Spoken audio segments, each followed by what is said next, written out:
LVDS on the beat.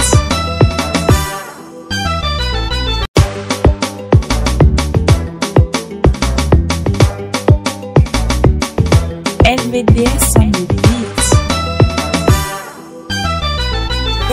Qui font le riz en particulier, le centre a dans son programme la préparation des candidats à des futures études, que ce soit des militaires ou bien des civils qui veulent entreprendre des études en Russie, genre faculté préparatoire.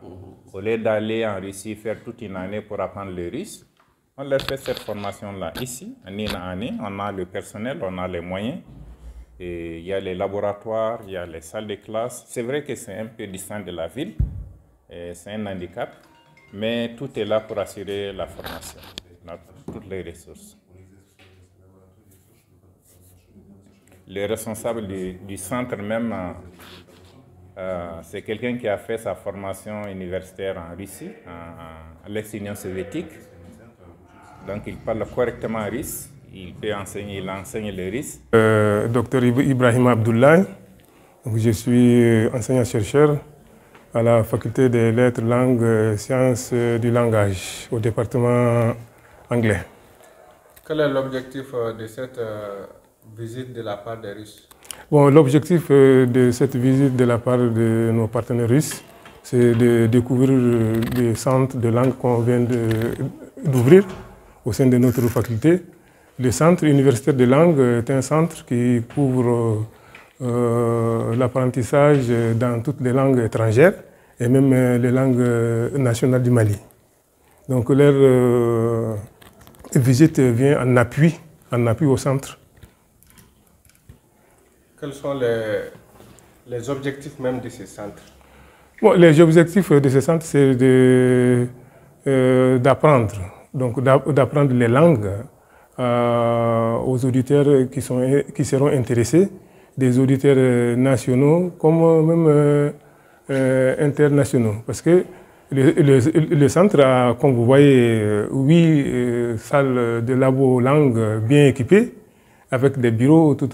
Donc c'est un grand centre universitaire, donc qui peut couvrir les besoins d'apprentissage dans les langues étrangères et nationales.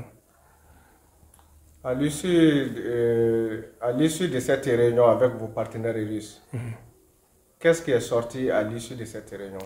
Bon, à l'issue de cette réunion, nous avons convenu d'accompagner le centre dans l'équipement en termes de matériel didactique, en termes de bureautique, tout.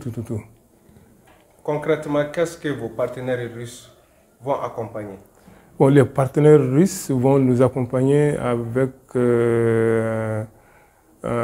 des cours en donnant, et ceux qui ils sont déjà en train de le faire, en donnant des cours. Donc ils nous donnent des professeurs qui donnent les cours gratuitement pendant un certain nombre de temps à nos étudiants qui sont là. Et ça, on a déjà commencé aujourd'hui.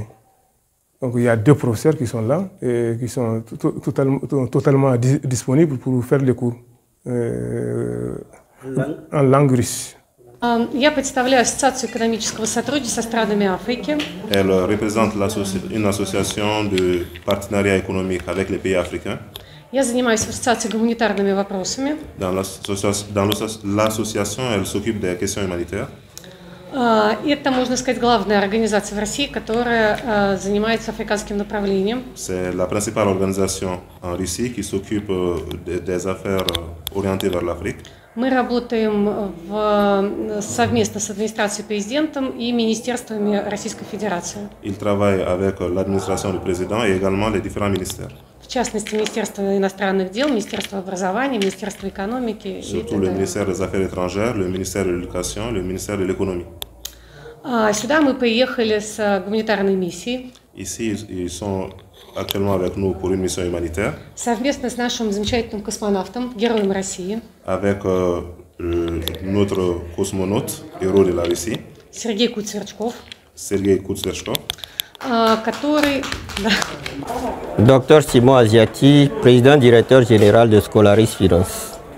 Alors, quel est l'objectif de la visite d'aujourd'hui à l'université de Kavala? Notre objectif est double. Le premier, c'est de permettre aux étudiants maliens d'avoir une vision ou une vue globale sur la relation partenariale entre les universités maliennes et les universités russes. Parce qu'aujourd'hui, on parle de la relation entre la Russie et le Mali. Mais comment cette relation peut être matérialisée?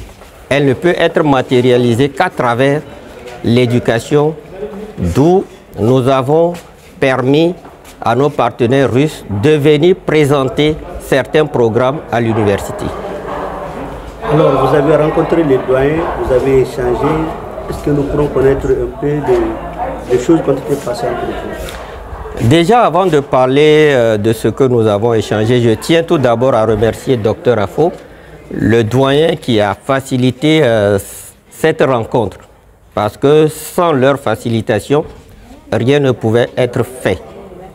Et nous, aujourd'hui, nous voulons accompagner le centre de langue à pouvoir vulgariser la langue russe au Mali et permettre aux étudiants maliens d'étudier la langue russe et d'aller continuer les études en Russie et qui plus est, revenir plus tard servir la nation du Mali. Alors, après vous avoir quitté chez les doyens, nous avons rentré dans les différentes salles. Qu'est-ce que vous avez constaté en tant qu'observateur? Aujourd'hui, je peux dire que les étudiants maliens ne sont pas encore intéressés ou ne comprennent pas encore les enjeux stratégiques et politiques dans l'étude de la langue russe. Car pour une salle de 200 places, on a vu que cette salle est remplie à moitié. Pour des laboratoires mis en place, 8 laboratoires de 50 places, ces laboratoires ne sont pas encore occupés. Alors nous devons travailler aujourd'hui à ce que la langue russe soit vulgarisée au sein de la population. Alors, est-ce que vous avez un appel à l'endroit des autorités maliennes? Nous ne pouvons pas faire un appel aux autorités maliennes, mais nous ne pouvons que accompagner la politique que son Excellence Assimi Goïta a mis en place, qui est une coopération gagnante-gagnante entre les deux pays. Et il nous appartient, nous, populations, de pouvoir accompagner cette politique-là en étudiant la langue russe ou en allant étudier en Russie pour pouvoir revenir travailler au Mali. Parce que dans les années à venir, il y aura des usines russes qui vont s'installer, il y aura des universités russes, il y aura des entreprises russes. Il faudrait que nous soyons prêts pour pouvoir travailler avec ces partenaires-là. Madame Traoré Marie Toussine, coordonnatrice générale du cabinet d'Afina Consulting. Alors, aujourd'hui, nous sommes à l'université de Kavala. Pour quelle raison? Bon, aujourd'hui, nous sommes là. L'objectif recherché, c'est la valorisation des langues nationales et la langue russe. Nous sommes là dans cette ordre d'idée aujourd'hui à l'université de Kavala. Vous avez eu des rencontres avec les doyens et l'ensemble de son staff. Qu'est-ce que vous avez dit lors de vos échanges? Nous avons rencontré le staff administratif et politique de l'université, spécialement la centre de langue, à travers Madame Afo Dambélé et l'équipe, non seulement l'unité, puisqu'il y a plusieurs langues. Il y a la langue russe, les autres langues en Est. Mais aujourd'hui, la thématique portant aujourd'hui, c'est seulement non seulement la valorisation de l'unité russe, non seulement la logistique fera partie, et comment est-ce qu'on peut mettre en œuvre également les moyens et conditions pour la mieux à venir, pour que les étudiants puissent s'inspirer, pour mieux comprendre et outiller par rapport à l'apprentissage de la langue russe et la langue nationale surtout. Alors, Uris-Mali aujourd'hui, ce sont des partenariats gagnant-gagnant et tout le monde en parle. Est-ce que vous avez un mot à l'endroit de ces étudiants-là? Le cri de cœur que j'ai à l'endroit de ces étudiants, c'est non seulement de se concentrer, chercher à se perfectionner et avoir surtout une vision et une ambition sûre par rapport à leur devenir même en tant que responsable de la nation. Pour terminer, vous êtes une femme, vous êtes une maman. Les mamans, si vous acceptez tout, va rentrer dans l'ordre. Est-ce que vous avez un appel à l'endroit de l'ensemble des femmes maliennes pour que nous puissions trouver ce dont vous êtes en train de chercher? Bon, aujourd'hui, le constat que nous, on avait même fait à la salle, puisque aujourd'hui, quand on prend le pourcentage des femmes, les femmes occupent aujourd'hui plus de 51% de la population. Mais s'il s'agit des places décideurs, les femmes sont présentées uniquement minoritairement. C'est ce que l'endroit, le cri de cœur qu'on lance à tous les mamans, que les mamans laissent les filles jusqu'à preuve contraire d'aller à l'école. Pas seulement aller au niveau secondaire et au niveau lycée, que ces jeunes filles-là continuent jusqu'au niveau universitaire, même pour aller au niveau professorat. C'est ce que je cherche à toutes les mamans et à tous les hommes également qui doivent accompagner leurs femmes pour qu'elles puissent devenir quelqu'un.